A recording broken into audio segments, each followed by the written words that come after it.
La Plata, capital de la provincia de Buenos Aires, República Argentina. Transmite Radio Oasis.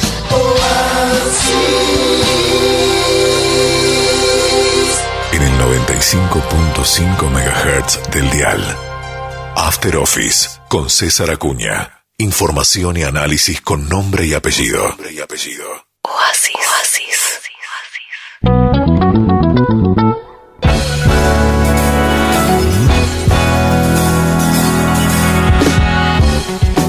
Como todos los miércoles, minutos después de las 20, ya en la segunda etapa de nuestro After Office, la columna con tertulia con el profesor Ricardo Jaén, analista en riesgo político, director académico de la Cátedra Libre de Periodismo y Comunicación Mariano Moreno. Hola Ricardo, muy buenas noches, ¿cómo estás? Buenas noches, César, muy bien, gracias. Bueno, te iba a preguntar si alguna vez diste clases en Miami. No tuve la suerte. No. Bueno. Y hay materias que se llaman liderazgo político, ¿viste? ¿Cómo se enseña eso? En realidad hay materias para todo, ¿sí? Así que quédese tranquilo. Estoy con un formato ochentoso, yo no me di cuenta, soy muy analógico, ¿no? Sí, ahí está trazando un poco usted, sí. Ahora las materias se hacen a diseño. Ok, bien. Bueno, Ricardo, ¿cómo venís esta semana? Bien, hoy, para hacer un breve comentario casi clásico, dividí en tres secciones: economía, política y sociedad, y simplemente de cada uno subrayar algún apunte que nos llama la atención. Y como siempre, como esto es una tertulia, espero que usted me haga la segunda, ¿sí? Bueno. Empecemos por economía. Bueno. Creo que la frase que dominó la semana es la frase de Máximo Kirchner: no hay que enamorarse de la economía. Ahora, ¿qué significa esa frase cuando en general uno consulta a los analistas económicos o a los consultores económicos o a los estudiosos en general? Y la gran incógnita que todos intentan develar es hasta cuánto aguanta el dólar o cuántos dólares le quedan al central. Por otro lado, ya se habla en voz alta de que si con suerte se llega a las elecciones con los dólares del central como freno a la devaluación, una vez pasada la elección de medio término, la devaluación por lo menos, inclusive hasta le ponen número, del 20% es inevitable, la haga quien la tenga que hacer, sea Alberto, Cristina, Massa, Larreta, vaya a saber quién. Algunos inclusive siguen abonando fuertemente que quizás después de la elección la única salida es el plan Redrado, la supuesta bimonetariedad o sistema bimonetario, que vaya a saber qué es finalmente eso, sobre la base de un acuerdo entre Massa y Rodríguez Larreta. La pregunta es, ¿qué tendría que ver Rodríguez Larreta comprándose este despelote? Bueno, la respuesta podría ser, finalmente, este despelote es el que él aspira a heredar en el 23. Esto es lo que se habla hoy en economía. ¿Tiene algún apunte más para ponerle? No, yo creo que lo definiste muy claramente y bueno, una insinuación creo que antes de las PASO hubo, es decir, que el escenario, el gobierno ya lo tenía muy claro, tanto para las PASO como para las generales, ¿no? Una insinuación de la gobernabilidad, entre comillas. Así es. Pasemos a la parte política. Hay también el otro gran tema es de devaluación, pero en este caso es de la figura presidencial. Esto de Alberto con el dígale sí, más allá de la propaganda de Terraguzzi, para los que tenemos muchos años, pero me parece que usted se acuerda, ¿no? Sí, totalmente. Era niño. Sí, porque además era propaganda de Tato Bores. Sí. Y también hoy vi un tuit del amigo politólogo Mario Rodríguez, que recordaba que el amigo Guillermo Raffo había basado su campaña en el 2007 sobre la base de dígale sí a La Plata, con lo cual parece que el nuevo asesor de imagen publicitaria, política o que diablos sea, creo que se llama Rubí, ¿no? Si mal no me equivoco, que es catalán.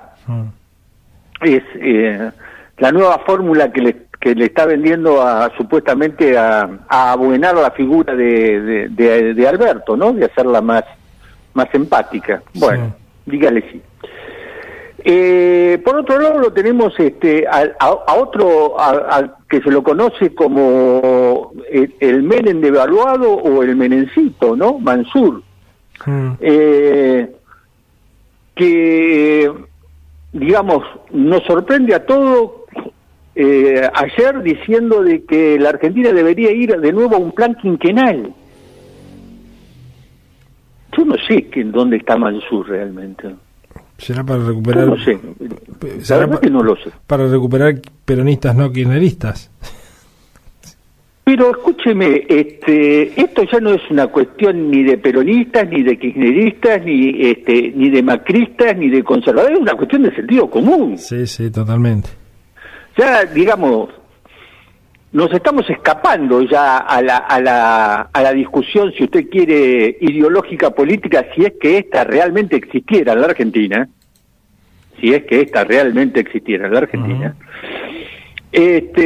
para volver, digamos, qué sé yo, al plan quinquenal, está bien, bueno.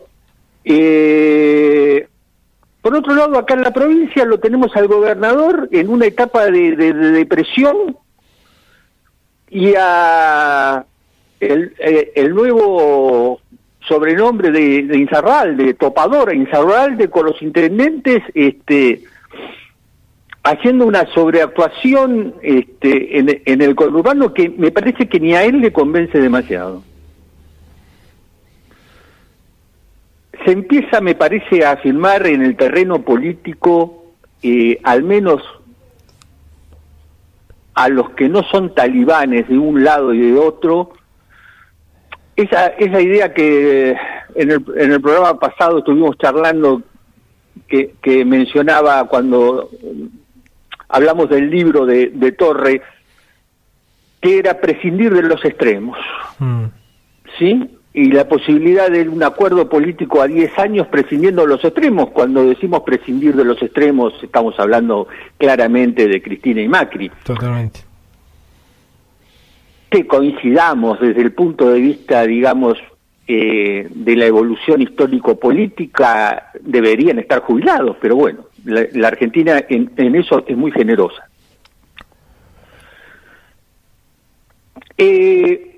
Y después tenemos la sociedad, ¿no?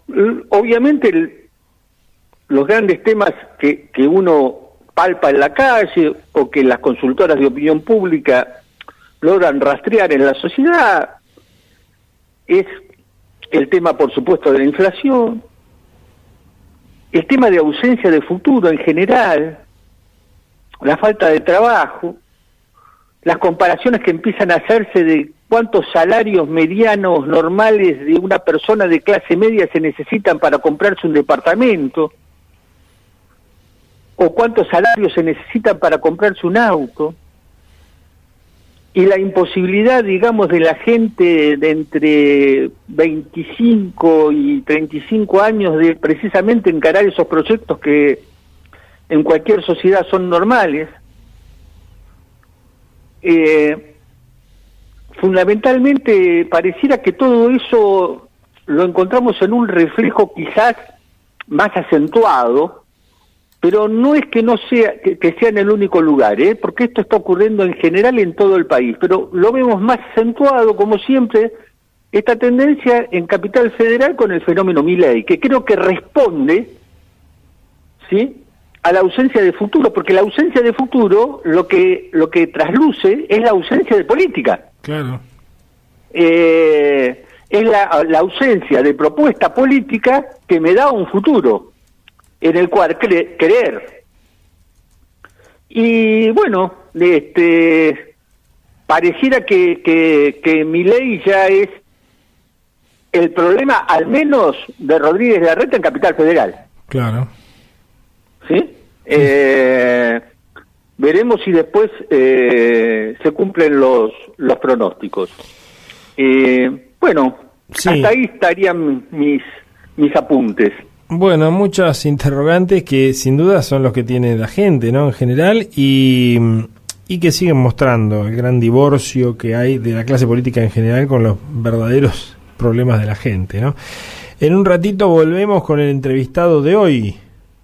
Así es, vamos a tener la suerte de tener a una de las personas más serias, que tiene una de las consultoras más serias de la provincia de Buenos Aires, Uh-huh. Que es Arturo Recarte, con el cual vamos a hablar acerca del tema de las encuestas, de la opinión pública, de la boca de urna, etcétera. Perfecto, ya volvemos. Entonces estamos como todos los miércoles en la columna Contertulia con el profesor Ricardo Jaén.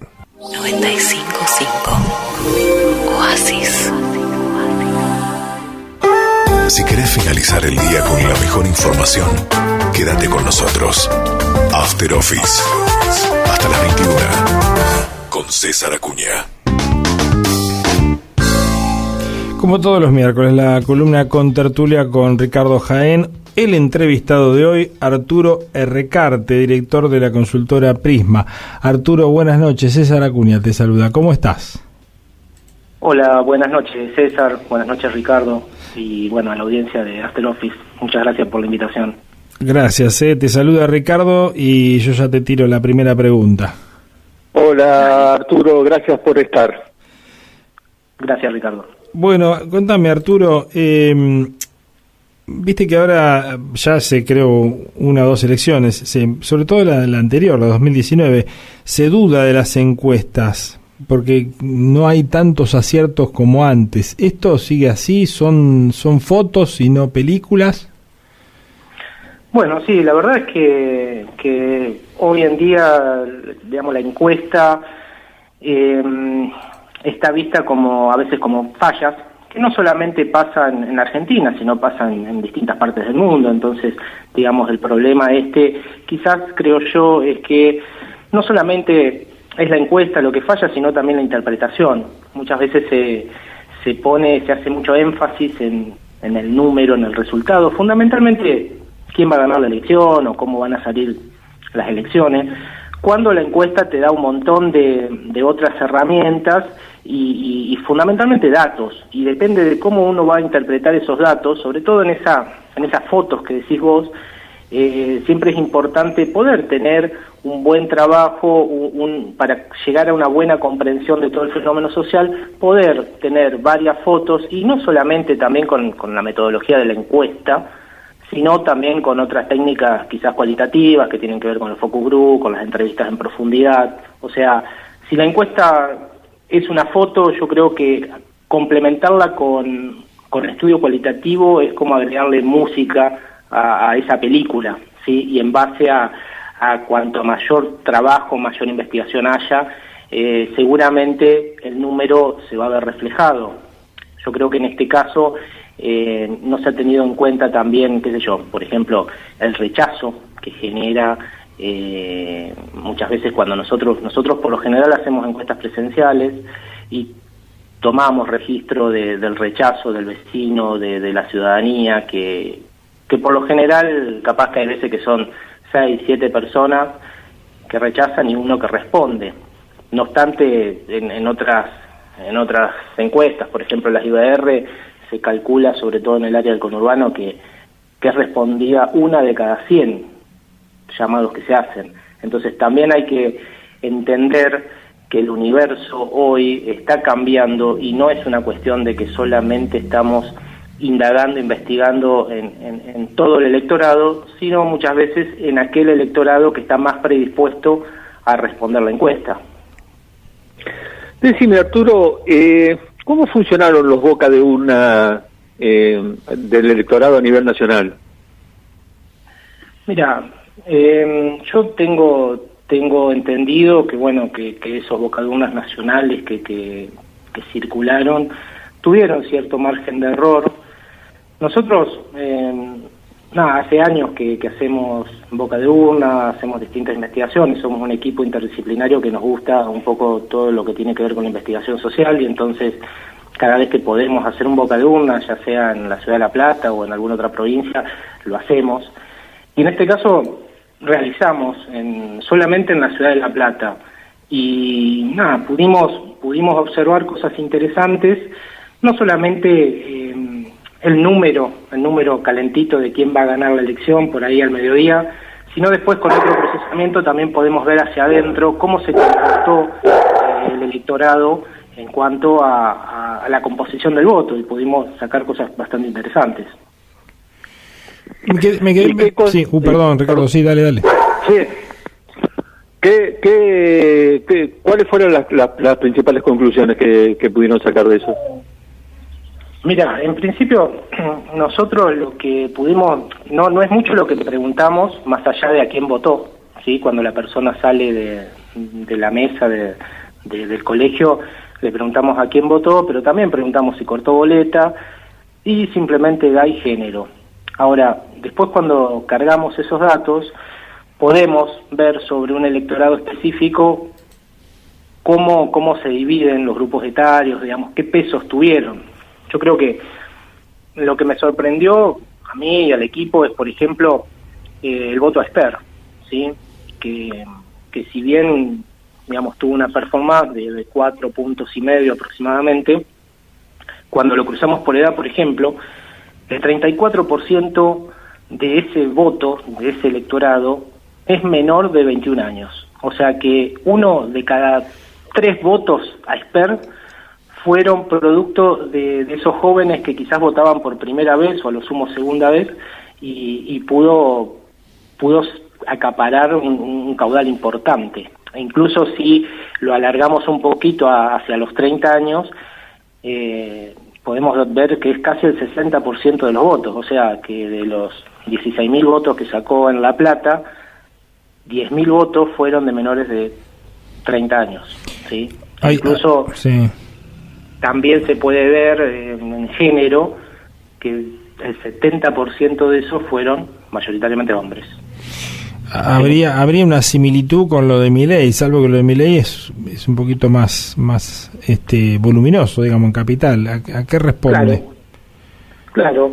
Bueno, yo creo que en este caso, o sea, Esper, por lo menos ha llegado, digamos, si bien no ningún candidato, creo yo, que ha interpelado de una manera muy efectiva a todo ese núcleo más joven de la población, sí, por lo menos yo lo he visto en distintas entrevistas con youtubers, y por lo menos al joven le gusta ver que el candidato cómo es, y en este caso Esper, digamos, con la personalidad que tiene, se lo pudo ver casi disruptivo, ¿sí?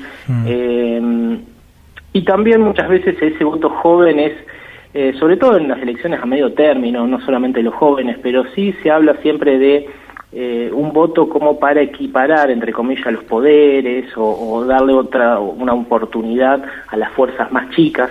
En otro momento quizás la izquierda podría llevarse un poco más, y en este caso, bueno, Esper fue uno de los beneficiarios de esa intencionalidad, ¿sí?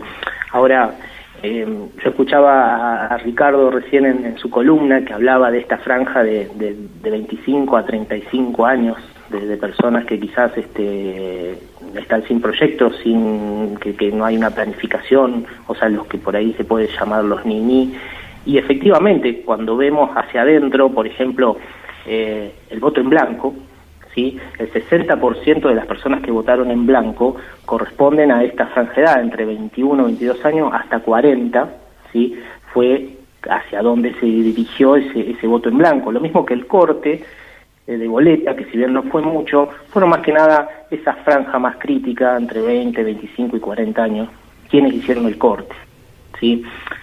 Hay que ver qué sucede ahora en estas elecciones generales, entendiendo que son dos elecciones distintas. Una cosa son las PASO y cómo se encara estratégicamente esa campaña, y otra cosa son las generales, que hay que ver que va a haber un cúmulo mayor de electores, y bueno, ver cómo se da eso, que si bien creo yo que la tendencia ya está, digamos, las cartas están echadas sobre la mesa, quizá por lo menos es esperanzador para el oficialismo poder achicar un poco la diferencia, entendiendo que hubo un porcentaje importante del electorado desencantado que no asistió a votar. Arturo, ¿en cuánto se calcula el porcentaje de la gente que no fue a votar? Mira, hubo un presentismo de alrededor del 67%. En las elecciones ejecutivas, por lo general, supera el 80%. Si bien un 67% es un número altísimo cuando uno lo compara con las elecciones de otros países, yo creo que va a haber un 7-8% más de personas que vayan a votar. Quizás no se llegue al 80%, pero sí va a andar alrededor del 75-76% de presentismo, lo cual podría achicar un poco la brecha. Por supuesto que hay que ver cómo se da todo. Es decir, que estamos hablando más o menos en un 9-10% por allí. Sí, aproximadamente. Sí. También, bueno, y decime una cosa, la posibilidad de cambio de tendencia es muy remota, ¿no? Mira, siempre hay un cambio, o sea, la tendencia no cambia. Por lo general, uno cuando hace estos estudios posteriores de las PASO, siempre hay 3 de cada 4 personas que sostienen que van a votar lo mismo. No obstante, hay un pequeño porcentaje que, si bien, por ejemplo, participó, o sea, votó en la interna de otro partido, porque quizás quería que ganara otro candidato, entonces que ahora ya directamente asegura el voto en su partido ideológico, por decirlo de alguna manera. Yo creo que digamos, la tendencia ya está. Hay que ver, creo yo, que la disputa, la jugada del gobierno va a tener que ver con que esa brecha sea lo más chica posible.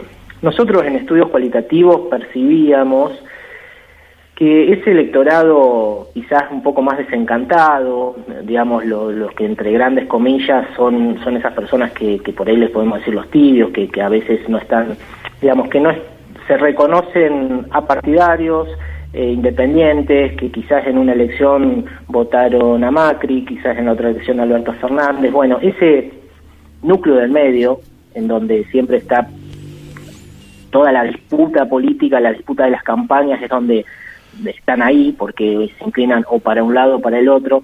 En este caso, mayoritariamente no fueron a votar, entendiendo que ahora en estas elecciones generales sí van a concurrir a votar. Seguramente también se ajusten algunas cuestiones que tengan que ver con el escrutinio, que sea un poco más ágil. Va a haber también muchas menos boletas, entonces también esto hace que sea más dinámico. Entonces, bueno, seguramente el volumen total de voto crezca.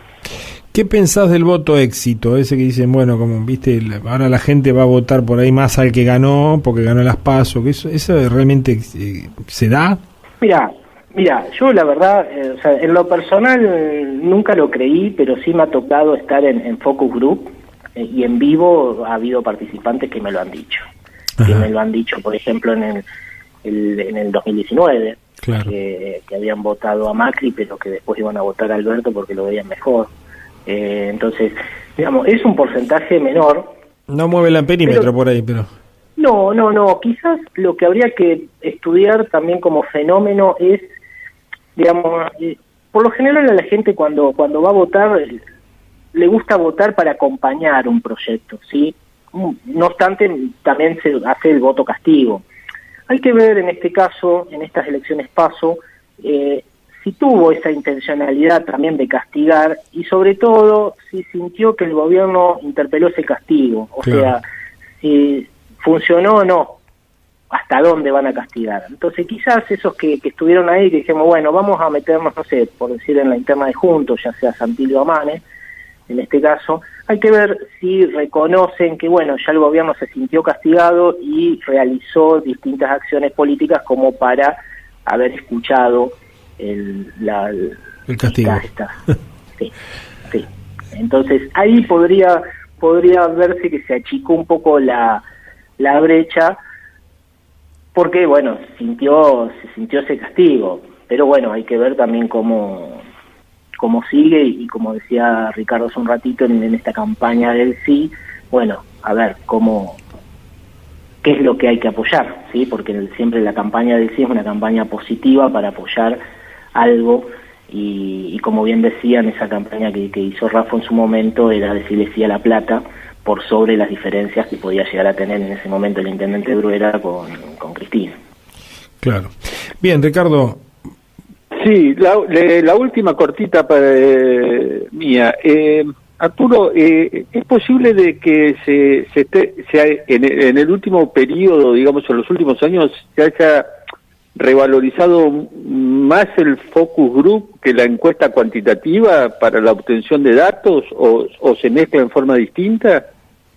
Sí, yo creo que sí, y esto tiene que ver, viene de la mano también de toda la profesionalización que se está haciendo en los últimos 10, 12 años de la comunicación política, qué sé yo, en términos, y vos con esas cumbres de comunicación política, o también empieza a haber mucho conocimiento intelectual, por ejemplo, Riorda. Entonces, siempre se está hablando mucho el estudio cualitativo, y quizás antes el focus group era una cuestión un poco más exclusiva de, qué sé yo, de las campañas publicitarias, los estudios de mercado, y ahora a través de esos estudios, que incluso con la pandemia muchos colegas hemos terminado haciendo focus por Zoom, más que lo presencial, sino hacerlo, digamos, preguntar mano a mano a través de la pantalla, como ya prácticamente se instaló en estos últimos 2 años. Esa profundidad que se da en lo cualitativo, creo yo, incluso para ponerlo en términos de laboratorio social, se puede experimentar, se puede desarrollar muchas cosas. Y, por ejemplo, algo que nos pasó a nosotros con la pandemia, que empezamos a hacer estos focos por Zoom, y teníamos la duda si funcionaría o no, porque hay todo un ritual cuando hacemos el focus group, que tenemos una mesa, que tomamos mate, convidamos sanguchitos, como para ir rompiendo el hielo y ponerse a charlar en profundidad, que ahora con el Zoom no lo podíamos hacer. Pero nos dimos cuenta que, por otro lado, estábamos llegando a la persona en la intimidad de la casa, en un lugar donde estuviera cómodo, y capaz que sin romper el hielo, tomando un mate, ya podíamos arrancar de cosas en profundidad, inclusive, no sé, preguntarle cuáles son sus preocupaciones a la hora de ir a dormir, por ejemplo, que en otro momento era impensado. Claro. Creo yo que lo importante es conversar con la ciudadanía y poder sistematizar esta información, procesarla y fundamentalmente saber interpretarla, porque muchas veces con la encuesta está el dato ahí crudo de un número, pero quizás falta la interpretación, quizás por falta de recursos o por desconocimiento de un dato. Muchas veces un cliente te pide, yo quiero hacer una encuesta, y en realidad quizás lo que está buscando es profundizar primero con un estudio cualitativo y después recién cuantificar los principales hallazgos. Entonces, sí, creo que todavía hay mucho por descubrir en términos de investigación científica. Todavía estamos en la discusión si las ciencias sociales son o no son ciencias.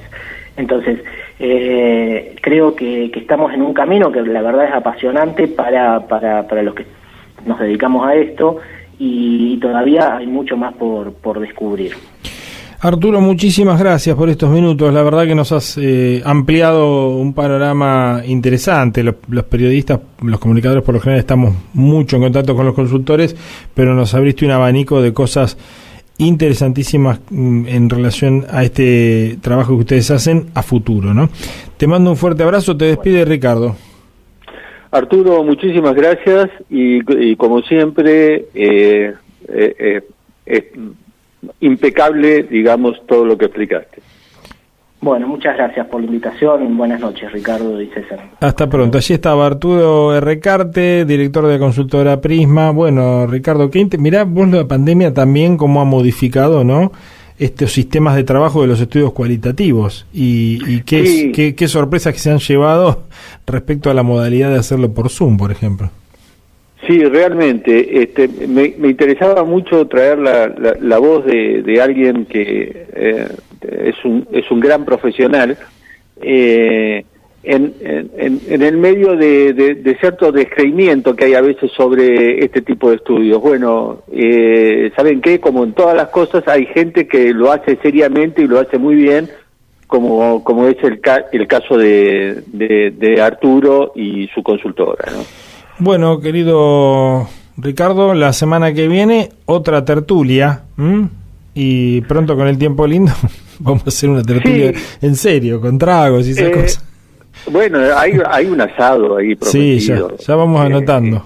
Está acá y está ahí, están las puertas.